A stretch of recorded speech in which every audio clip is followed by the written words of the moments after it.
Hey, what's going on, everybody? This is Tyrone back with Tech Life. And in this video, I wanted to talk about T-Mobile's expansion. And there's two parts to their expansion. So the first part is they got to expand the coverage beyond its footprint today to fully match the size of Verizon and AT&T. I think we all understand that. And a lot of you have experienced this where you have been to areas, if you're using multiple networks, where T-Mobile just doesn't work and Verizon and AT&T do. And that is more or so the bigger picture across the US. T-Mobile knows that. That's why they're putting 10,000 new sites into the ground for this coverage expansion. And then part two, which is also quite important, you have to match your distribution with the footprint.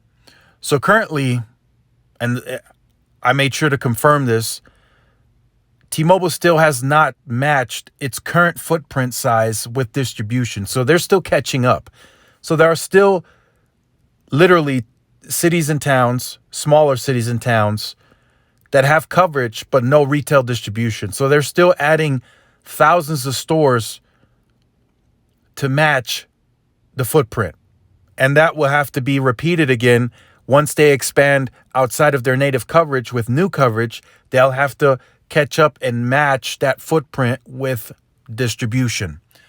So what we have in this article, which I'll leave in the description down below, T-Mobile store opens in Lahaina Gateway. I hope I said that right. This is in Maui. So I just read off a brief paragraph of the article. One second. T-Mobile, America's 5G leader with the largest, fastest, and most reliable 5G network, will open their first and only Lahaina location in late 2021. So that's what we're seeing now across the United States. This is happening in this area, so that's good to see that they're adding more distribution. But the United States is very large in landmass. There are a lot of cities and smaller cities and towns out there where T-Mobile gained coverage, but as I mentioned, they have no retail distribution whatsoever. So now they're starting to invest in that as well, which is going to bring local jobs to those specific markets, and of course will allow T-Mobile to gain share.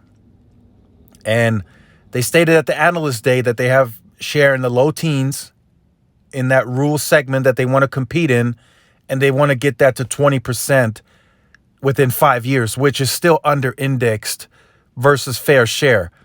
So just let that sink in. They're guiding a 20 percentile mark within 5 years that is under indexed. So that's all upside. In the suburban, urban environment, they now have been able to gain fair share.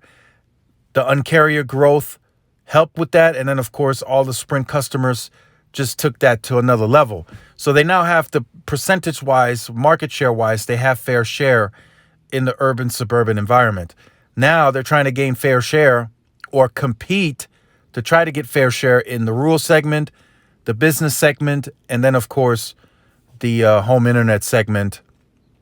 But that home internet segment, that's a $90 billion business, so they're far off from that. That's going to take them more than a decade to even put a dent into that share. So let me know what you think about this. Again, as I mentioned, there's two parts to T-Mobile's expansion.